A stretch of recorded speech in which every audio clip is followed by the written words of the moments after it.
Entrando no ar, mais um Otaku Deso.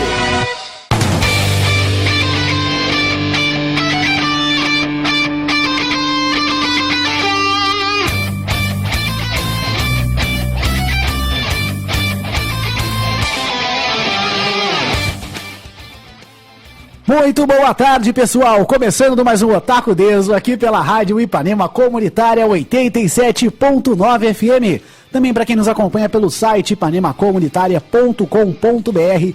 Quem nos ouve pelo aplicativo da Ipanema Comunitária para Android, no Tunin da Apple, no Rádios RS para o Windows Phone e quem nos acompanha no nosso canal do YouTube. Muito boa tarde, Bruno! Muito boa tarde! Hoje estamos estreando o Gustavo na mesa de som. É verdade, boa tarde, Gustavo! Boa tarde, ouvintes! Gustavo hoje está fazendo sua estreia na mesa de som, ou seja, isso significa que agora Bruno pode faltar se a gente se preocupar.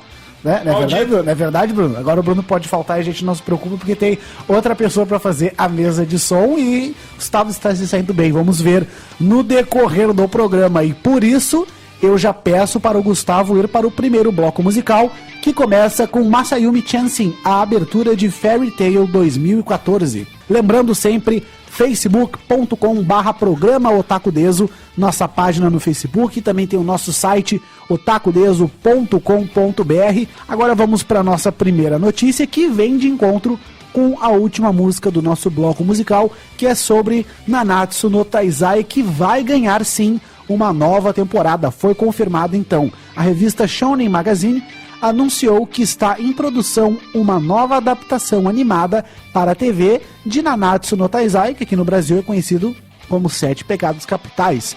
Entretanto, nenhum detalhe foi revelado.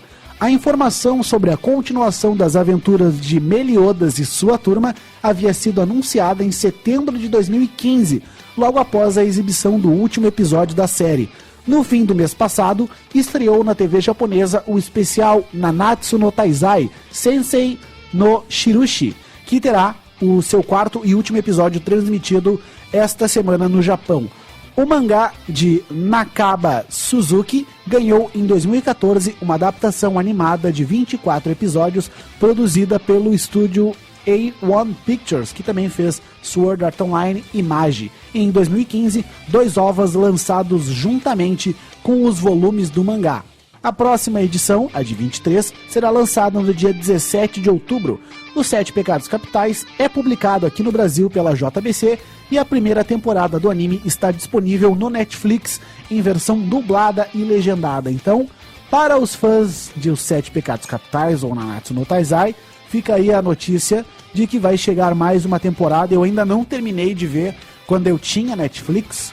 Eu assisti os 3 primeiros episódios, achei bem legal. Apesar de às vezes ter um eti meio forçado, achei bem legal e quero terminar de ver. Nem que eu tenha que baixar um torrent pra ver, eu vou terminar de ver porque, principalmente agora que eu tô com um tempinho livre, eu tô sentindo aquela necessidade de assistir alguma coisa, sabe? Porque onde eu tô morando, a televisão não pega. Eu mal consigo assistir a Fátima Bernardes. E a minha internet não é muito boa, então eu preciso usar a internet em algum lugar pra baixar, pra assistir não só os Sete Pecados Capitais, mas várias outras coisas que eu quero terminar de ver. Pois é, eu peço perdão aos ouvintes também, pois não assisti aos Sete Pecados Capitais quando eu tinha Netflix. Eu simplesmente não atinei a assistir, eu adicionei a minha lista de coisas para ver, mas não parei para dar autoplay e aproveitar o momento. Eu não sei se tu chegou a assistir algum episódio ou começou, Alexandre. Eu assisti os 3 primeiros, achei bem legal. A dublagem brasileira também ficou bem legal. Pois é, a primeira impressão que nós temos dos Sete Pecados Capitais vendo a thumb no Netflix é que é aquele anime americanizado por causa do traço. Tipo, a primeira tem 10, 3 espiãs demais. O Blue Dragon, por exemplo, também tem, apesar de ter os traços do Akira Toriyama, tu sente que é uma coisa meio americanizada pelo fato de ser muito arredondado. Não sei ao certo definir essa impressão que eu tenho, mas eu preciso assistir pra dar o veredito e eu já ouvi falar muito bem dele, pra falar a verdade, apesar de já ter visto cenas eitis meio, né? Ele tem um fanservice bem pesado, assim, tipo, uma apertadinha na teta, uma bundinha em excesso. Meliodas, que é o protagonista. Mas nada que Tenchimuyo não tivesse nos mostrado na década de 90. Pois é, e também como eu não assisti, eu não consigo dar esse parecer, mas pelo que eu vi, aparentemente o Meliodas seria um protagonista meio overpower também, não? Tipo, ele consegue matar todo mundo, mundo, e pá, e ninguém consegue parar ele, o cara é fodão pra caralho. Mas, né, precisamos assistir pra ter ideia do que nós estamos falando. Então, também se vocês quiserem propor sugestões pra nós assistirmos de anime, estamos aceitando. Comentei com os colegas aqui em off no programa que eu comecei a ver Dragon Ball Super, mas tem uma coisa que eu sinto muita falta nele, que é a dublagem do Vegeta. É algo muito marcante, que foi muito bem feito e que, como fã, eu não posso abrir mão disso. Ouvi aquele "calha a boca" dele muito brabo, xingando todo mundo. Vou pra casa tomar café com leite. Aquelas risadas maníacas, quando eu ainda tava na transição do mal pro bom. Então a dublagem do Vegeta foi algo que marcou muito. Eu tentei assistir Dragon Ball Super, mas eu vou ter que me render, que nem o Alexandro, e vou precisar esperar até que saia a dublagem, porque realmente eu não posso abrir mão da voz do Vegeta. Do Goku até consegui. Ah, não, Goku com voz de véia não dá. Me perdoe aos fãs da dublagem original e até mesmo a dubladora original, mas Goku com voz de véia não dá. É, meio estranho mesmo. Mas a voz do Vegeta é realmente... não existe o que... Não há o que faça a substituição dela, sabe? Outra frase clássica do Vegeta também é na saga Z, quando ele tá lutando lá contra o Cell e companhia, e dá uma explosão muito louca e ele chega no meio da fumaça e solta: "Como vocês gostam de encher o meu saco." Cara, isso é muito bom. Bruno? Sim, é muito divertido. Para de jogar jogo de moto no telefone. Maldito! Sim, a voz do Vegeta é muito memorável em Dragon Ball Z, Dragon Ball não aparece. Né? Me diz uma coisa, como é que tu te sente sentado deste lado da bancada? É estranho, ainda mais que eu não consigo ouvir minha voz, nem ouvir vocês. Tu te sente um convidado, né? Tá, semana que vem a gente faz isso então. Semana que vem o Gustavo ancora, os papéis. Tu continua aí de sub-âncora e eu faço áudio. Deixa eu te perguntar o que tu achou do café. Tá bem gostoso o café. Eu não achei. Eu achei que parecia ruim que nem o teu. Tá meio aguado que nem o meu, mas cara, tá bom. Eu botei muito pó, não sei como que ficou ruim. Eu acho que tá vencido esse café. Não, tá bem bom, não se preocupa. Tudo bem. Mas... Chegou a minha hora de ler? Na verdade, antes da gente partir pra... Me dá o roteiro aqui, viado. Antes da gente partir pra próxima parte, eu queria comentar que o top, agora veja na mente de vocês o emoji do top, que é aquela mãozinha, aquele bonequinho rindo, soltando uma lágrima. Mas o foco principal do nosso programa de hoje é uma aniversariante. Eu não falei no começo do programa pra dar aquele suspense. Não é a Andressa. Aniversariante que hoje está completando... Tenho certeza que a Andressa hoje não está completando 127 anos. Quem está fazendo 127 anos hoje... É a mulher mais velha do mundo. É Nintendo. E por isso eu peço para o Gustavo trocar de trilha.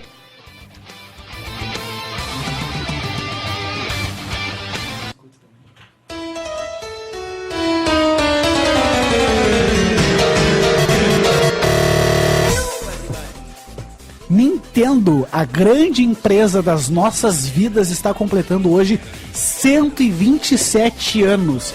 Como que uma empresa completa 127 anos? Então vamos aplaudir. Vamos aplaudir! 127 anos de uma empresa, e aí com certeza o pessoal de casa deve fazer a mesma pergunta que o Bruno fez quando pegou esse papel. Como que a Nintendo está fazendo 127 anos se há 127 anos atrás não existiam videogames, nem existiam televisões? Menos de 40 anos não existiam videogames. Então vou dar a explicação para os nossos queridos ouvintes. Primeiro, né, Nintendo hoje está completando 127 anos como empresa, né, não como uma produtora de jogos, e ela começou lá no ano de 1889 no Japão, produzindo baralhos de carta, que são jogos chamados Hanafuda lá no Japão, que fizeram muito sucesso pelo país. A Nintendo começou, então, no ramo das cartas Hanafuda em 89. Na verdade, até hoje, volta e meia, ela faz uns baralhos promocionais lá no Japão, só pra não dizer que abandonou os velhos hábitos, mas foi assim que a Nintendo começou. Em 1889, produzindo cartas de baralho. Aí depois ela entrou no ramo de brinquedos, fez jogos de tabuleiro, fez quebra-cabeça, depois começou a fazer alguns brinquedos mecânicos, tipo Vai e Vem. Um dos brinquedos mais populares da história do mundo, dos brinquedos, foi a Nintendo que criou. São aquelas que aparecem volta e meia nos desenhos animados, aquelas mãos que a gente puxa tipo um vai e vem e a mão vai pra frente e pra trás, eu não sei qual é o nome disso. Lembrando que a Nintendo já cria entretenimento antes dos meios eletrônicos, né? Então já tá no sangue. Nintendo imitando desde sempre. Tem um documentário muito raro de um executivo da Nintendo falando sobre a história dela. A gente vai dar uma revirada nos nossos arquivos e vamos disponibilizar na nossa página, caso você queira assistir, explicando. Eu acho que ele não tem legendas em português, mas explicando o conceito que a Nintendo nasceu produzindo baralho de Hanafuda, ele mostrando o portfólio da empresa, digamos assim. É bem bacana de ver pra quem gosta de história, né? Entender qual foi a essência da empresa. Não sei se o Alexandre tem mais alguma curiosidade ou passa a bola pra mim. Na verdade, eu separei várias curiosidades da Nintendo pra gente dar uma revezada na leitura e depois pra gente falar um pouquinho da Nintendo na nossa vida, porque eu acredito que pra nós três aqui e pra maioria do pessoal de casa, a Nintendo é bem importante na formação gamer de cada um, né? Então eu não sei se vocês querem começar falando da Nintendo na vida de vocês ou se a gente parte pras curiosidades primeiro. Vamos falar das curiosidades porque pegando no pessoal a gente engata e vai embora. Tanto do pessoal quanto do profissional, galera. Aí, galera, então vamos falar sobre o fracasso do Virtual Boy. Pra quem não sabe, é aquele console que tinha proposta de algo que está bombando atualmente, que seria o Oculus Rift, só que foi um projeto que acabou não dando muito certo. Ele foi criado por Gunpei Yokoi, pai do popular Game Boy. O Virtual Boy chegou em 1995, misturando os conceitos de console de mesa e portátil. A ideia principal era oferecer imagens em 3D. Na prática, o aparelho era uma espécie de binóculo montado em um tripé, onde os jogadores precisavam encostar os óculos. Além da baixíssima qualidade dos games e do preço elevado, o aparelho ainda dava trabalho e ficou marcado como um grande fracasso. Pois é, gente, então se vocês pesquisarem vídeos no YouTube, tem vários canais que falam sobre o fracasso do Virtual Boy, como ele era ruim, querendo ou não. O projeto tinha boas intenções, mas acabou indo por água abaixo, porque ele causava dores de cabeça nos jogadores, a qualidade de jogos era bastante ruim. Era tudo uma paleta de cores pretas com vermelho, então isso dava uma dor de cabeça absurda em quem jogava. Então foi um projeto com boas intenções, mas que acabou não dando muito certo. Agora, com os investimentos atualmente feitos no VR, quem sabe não surja o sucessor do Virtual Boy que venha a dar certo. Pois nós sabemos que atualmente, se as empresas investem pesado no VR, na realidade virtual, nas feiras de game como o BGS, muitas coisas foram apresentadas. Tem o Batman Arkham VR, nós também temos a proposta do novo Resident Evil, o 7, que, como será em primeira pessoa, estão polindo o modo VR dele, então nós provavelmente teremos o primeiro jogo de terror oficialmente a ser lançado para o VR, e estamos com grande expectativa. Então eu creio que a Nintendo provavelmente deva pensar com carinho na proposta. Vamos aguardar e ver o que acontece. Uma coisa interessante também do Virtual Boy é que, bem ou não, ele trouxe para o mundo alguns títulos importantes que acabaram sendo repassados para outros videogames, como Donkey Kong Country 2, por exemplo, que para mim é o melhor jogo da história. Ele havia sido planejado primeiro para o Virtual Boy, mas como a Nintendo e a Rare viram que o Virtual Boy já estava falecendo, resolveram passar ele pro Super Nintendo. Outro jogo também que foi primeiramente pensado para o Virtual Boy foi o Super Mario 64, porque logo na época do lançamento do Virtual Boy tinha saído o Star Fox com o chip FX, que fazia aqueles efeitos poligonais no Super Nintendo e tal, e aí desde aquela época a Nintendo já queria fazer um jogo do Mario assim. Então eles começaram a planejar primeiro pro Virtual Boy e depois pro Super Nintendo com o título de Super Mario FX. E aí, como o Super Nintendo também já estava entrando no seu final de carreira, eles acabaram passando pro Nintendo 64 e acabou virando o Super Mario 64 que todos adoramos hoje. Outra coisa interessante sobre a Nintendo é uma parceria com a Sony que ela fez, que muita gente não sabe, mas a Nintendo e a Sony já foram parceiras muito antes de ser um dos braços fortes da indústria dos games. A Sony se juntou à Nintendo para desenvolver um aparelho capaz de fazer com que o Super Nintendo rodasse jogos em CD. Curiosamente, o nome desse projeto era PlayStation, mas ele nunca saiu do papel porque a Sony e a Nintendo acabaram entrando em rixa, porque a Sony queria uma maior parte dos direitos e queria lançar jogos exclusivos, e a Nintendo não estava muito afim disso, e eles acabaram saindo no fight, e o projeto acabou sendo cancelado, e como a ideia partia em maior parte da Sony, a Sony acabou continuando esse projeto por fora, e inclusive manteve o nome de PlayStation e acabou criando o videogame icônico que hoje já está na sua 4ª versão, e tá quase saindo 5. Não sei se é verdade. Pra te ver, né? Talvez a Sony nem existisse hoje, ou fosse uma plataforma só, né? Nintendo e Sony, né? E não existiria o Polystation. Dando continuidade, então. Erro no nome de Donkey Kong. Uma das maiores séries da Nintendo, DK, conta com um erro curiosíssimo que envolve seu nome. Originalmente chamado Monkey Kong, um erro de digitação de um fax da Nintendo do Japão fez com que o título fosse traduzido incorretamente para Donkey Kong, que significa macaco burro, que não chega a fazer muito sentido. Eu continuo falando, Alex? Vai, por favor. Console exclusivo da China. A Nintendo lançou na China um videogame exclusivo chamado Iki, sendo apenas o joystick. Ele é baseado na Nintendo 64 e possui 14 jogos de console para baixar via internet, incluindo Super Mario 64, Zelda Ocarina of Time, Wave Race, Star Fox 64 e outros clássicos. Aqui no Brasil não daria certo porque a internet não é muito boa, né? Então a gente não ia conseguir baixar direito. Ainda mais nessa época aí, né? Que mal tinha internet. Eu tento imaginar, né? Como foi nessa época com essa internet. Claro, China, Europa, Ásia, ok, Europa. Mas aqui no Brasil, nessa época... Eu andei lendo umas revistas na época aí que dizia que isso é o que, 95, 96, que os bancos foram as primeiras empresas a ter acesso à internet e era horrível para tu mandar um e-mail de uma agência para outra em 1995, podia demorar até 2 horas. A ideia da internet começou Paulo Salvo roubou o microfone do Bruno na cara dura. É por isso que a Rádio Ipanema Comunitária precisa de doações, para poder comprar um microfone novo, para que um não fique roubando o microfone do outro. Vai lá, Gustavo. Mas olha, a ideia das curiosidades tá fazendo efeito mesmo, porque teve 2 que eu não sabia, não tinha ideia. O erro no nome do Donkey Kong, essa transmissão via fax que acabou dando errado, mas no fim registrou uma marca, querendo ou não, e esse console exclusivo da China que eu não tinha conhecimento.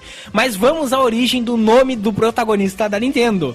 Mario Shigeru foi um rapaz de sorte por ter estado no caminho da Nintendo, no início da história da empresa de games. O nome de um dos principais e mais famosos personagens da Nintendo, o encanador de bigodinho Mario, foi dado ao cara em forma de homenagem por ter sido locador de um dos primeiros imóveis utilizados pela empresa em Seattle. Mario Shigeru deve ser grato até hoje por isso. Pois é, imagina tu dar sorte de conseguir ter uma participação em uma empresa que no fim consegue registrar uma marca mundial e consegue emplacar dessa forma, porque querendo ou não, nós estamos falando de videogames, referência de videogames imediata, Mario. Não tem como se discutir. A Sony nunca conseguiu emplacar um personagem tão carismático quanto o Mario, muito menos a Microsoft. Realmente, a Nintendo não necessariamente é a mais forte das empresas atualmente, mas tem patrimônios muito ricos em direitos autorais. Por exemplo, nós estamos falando de Mario, nós estamos falando de Zelda e nós estamos falando de Pokémon. Então são 3 marcas extremamente fortes nas quais a Nintendo manda. Agora, se utiliza da forma correta, a história acaba se tornando Aí são outra. Outros 500. Aí né? são outros 500. Nós temos o ouro, nós só que precisamos saber utilizar. Sobre o Mario Sigalho, ou Mario Seagal, não sei como é que se pronuncia o nome desse cidadão, o Bruno estava procurando agora há pouco por fotos dele, e quando a gente procura pelo Mario Seagal no Google, aparece sempre a mesma foto, que é uma foto preto e branco, triantigona, de um cara olhando de lado, e o Bruno conseguiu achar uma foto dele nos dias de hoje. Então eu vou botar lá na nossa página no Facebook, facebook.com/programa Otakudeso, uma foto do Mario Seagal na época em que a Nintendo batizou o Mario em homenagem a ele, e uma foto que acreditamos ser recente, porque não tinha uma data na foto, mas pela diferença ali de rugas no tiozinho, dá pra ver que a foto não deve ser tão antiga assim. Eu chuto que deve ser de no máximo 5 anos atrás. E que esperamos que esse tiozinho ainda esteja vivo e sei lá, ele receba uma parcela de direitos autorais pelo nome dele no Mario. Ah, pois é, a Nintendo Se a Nintendo der 1% de cada jogo vendido para ele, o cara já tá milionário. Olha, cada lançamento de DS a Nintendo faz um caixa forte, então, né? Sim, é verdade. Outra curiosidade aqui é sobre as vendas da Nintendo, que o Gustavo comentou agora, que realmente a Nintendo hoje em dia ela pode ainda ser o maior ícone dos videogames, com Mario, etc., mas ela não anda tão boa assim das pernas e produções como antigamente. Mas dos jogos mais vendidos do mundo, a maioria é da Nintendo. A lista atualizada que eu peguei, tá, pessoal? Ela foi atualizada há poucos meses atrás, trazendo jogos de hoje em dia. Dos 10 jogos mais vendidos da história, 5 são da Nintendo. Em segundo lugar tá o Wii Sports, em quinto lugar Super Mario Bros, em sexto lugar Mario Kart Wii, em sétimo Wii Sports Resort e em oitavo New Mario Bros. Então, metade dos 10 jogos mais vendidos do mundo fazem jus à Nintendo.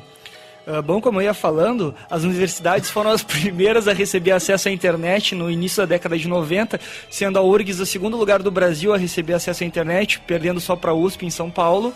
E isso em meados de 90 91, com a ascensão do software livre, o Unix e também depois o Linux. Aulas certo? de informática com Mas eu acharia, como nós estávamos falando antes, Alex, pouco provável o pessoal em 95 conseguir baixar aqui no Brasil esses jogos aí, elencando o quinto item que nós estávamos falando sobre o console exclusivo da China. Tudo bem, da China, acho que tem uma proposta, né? Por isso não é só da China, não veio para cá.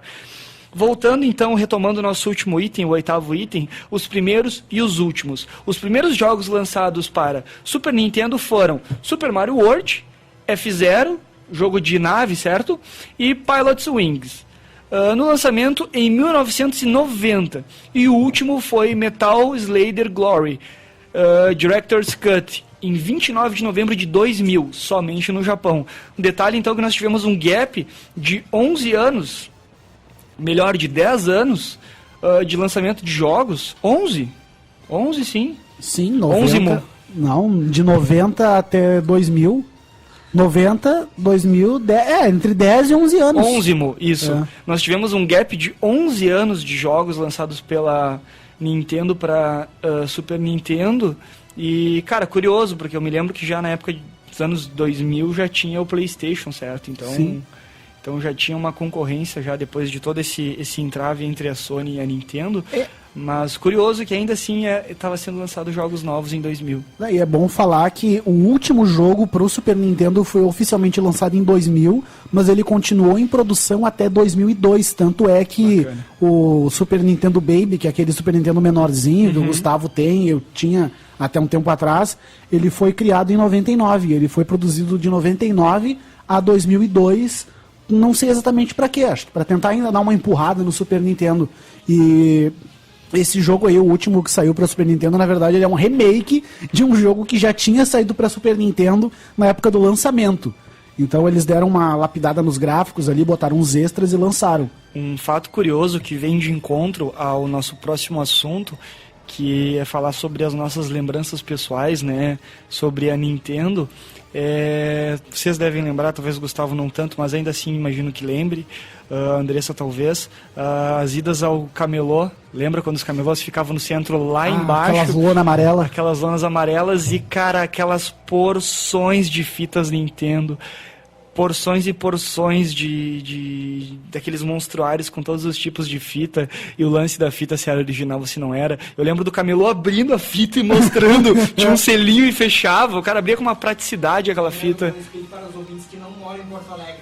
Ah, sim, claro, esse detalhe do camelô no centro é aqui regionalizado em Porto Alegre, né, que claro, afetava a grande Porto Alegre, quem mora aí nas imediações, né, Canoas, São Leopoldo, Esteio, Viamão, Guaíba, mas claro, se tu é de outro lugar, talvez tu não conheça, não tenha conhecido como era antigamente os camelôs, mas era famoso por essa tenda, essas lonas amarelas, né, que protegiam da chuva, imagino eu, e do sol, e ele era lá embaixo, próximo da praça...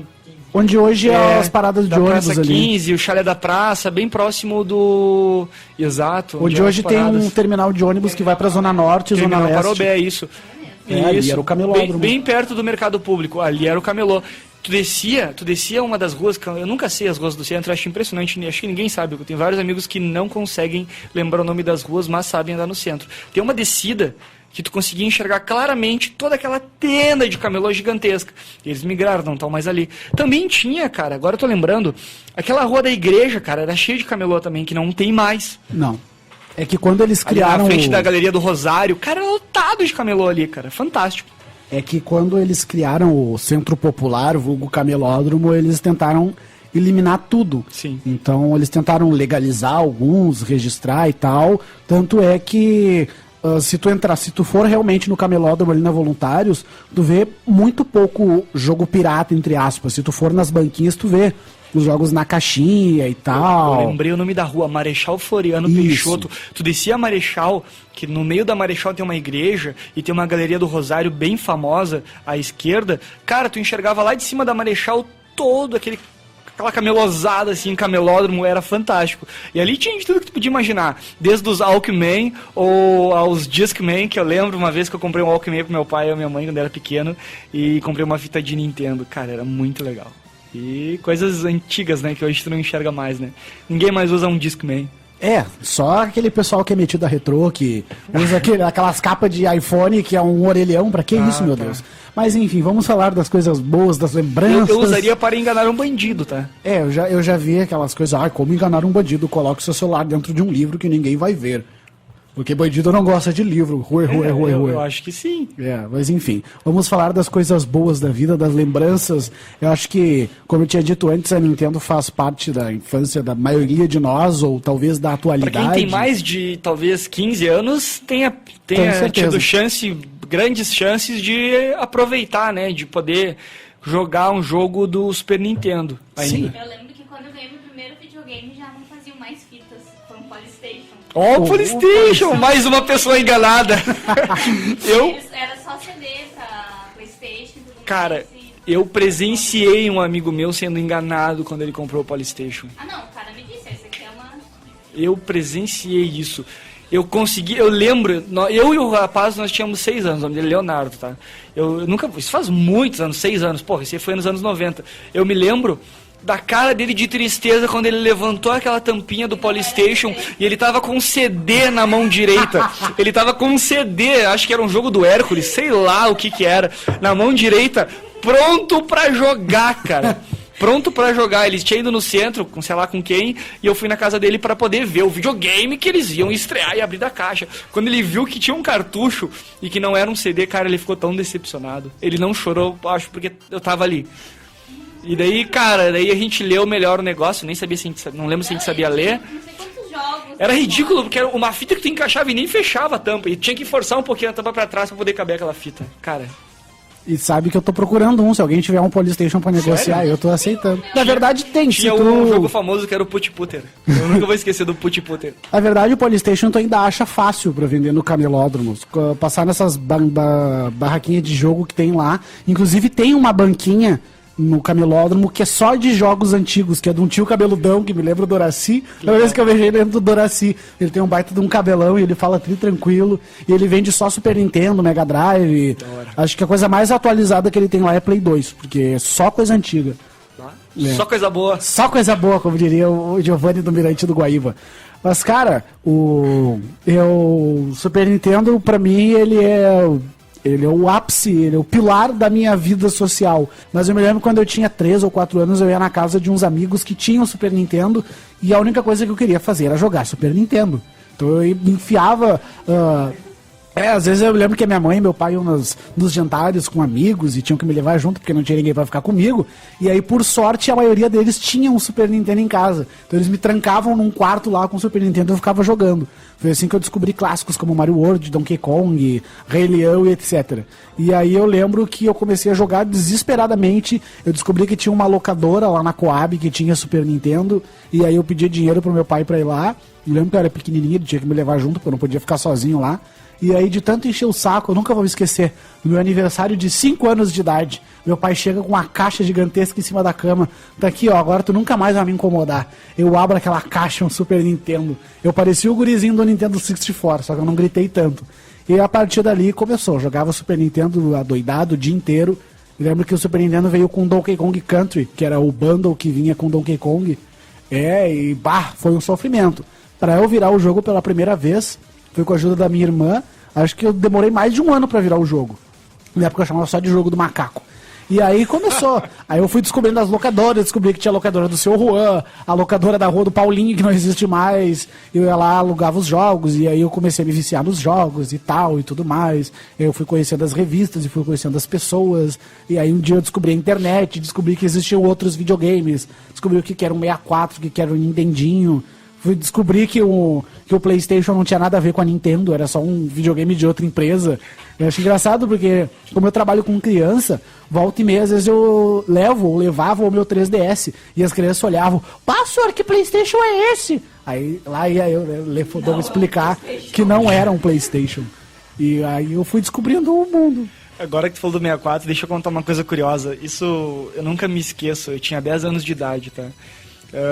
Tava, acho que em algum lugar aí com meu pai, e uns amigos dele estavam querendo vender um Nintendo 64. E eu nunca vou esquecer, tava sentado tomando um Guaraná e o cara chegou pra mim e me ofereceu se eu queria comprar um Nintendo 64. E daí eu falei, não, eu não tenho dinheiro, mas eu queria comprar o Nintendo 64.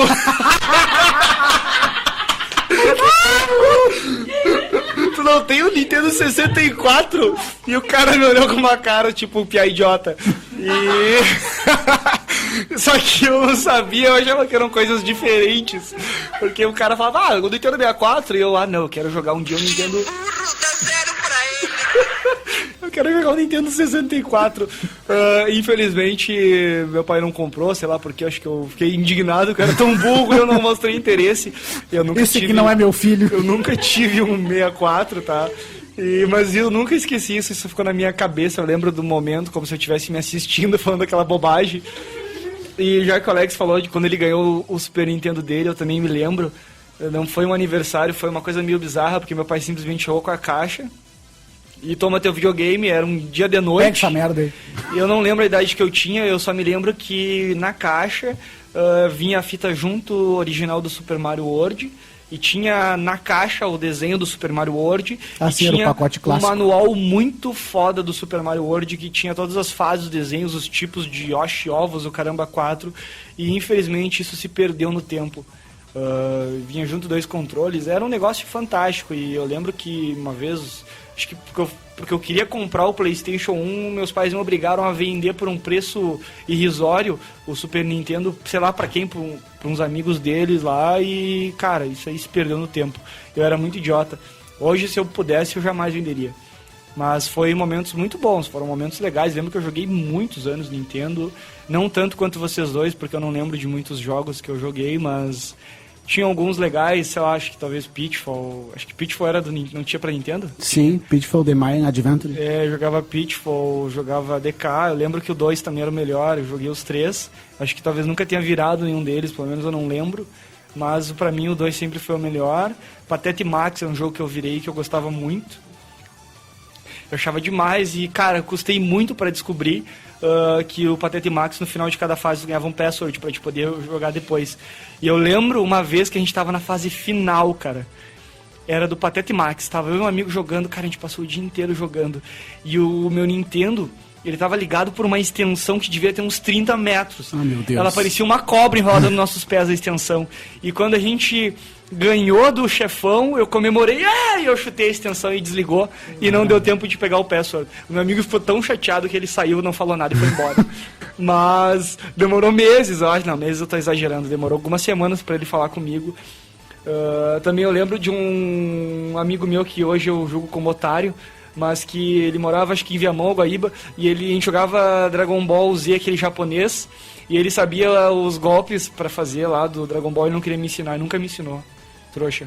Hoje quem ganha mais. E são algumas lembranças e vou passar pro Gustavo a vez agora. Chega de rage, né, Bruno?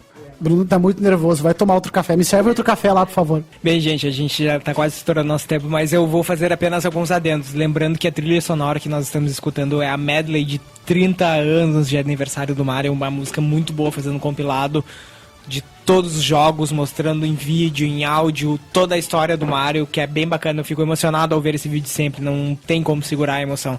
E eu preciso só ressaltar uma coisa, que eu conheci o Alexandro graças ao Mario. É verdade. Eu conheci... A gente tava no bar e o Mario apresentou uma fatídica noite de verão. Me vem o nosso querido Rafael Barcelos, nosso amigo ali nosso amigo ali da Coab, bate na porta da minha casa com um maluco com um maluco de óculos ali. Quem é esse otário aí? O que ele tá fazendo aqui? Aí, ô Gustavo, ele joga Mario RPG também, ele queria saber a senha do navio afundado do Mario RPG.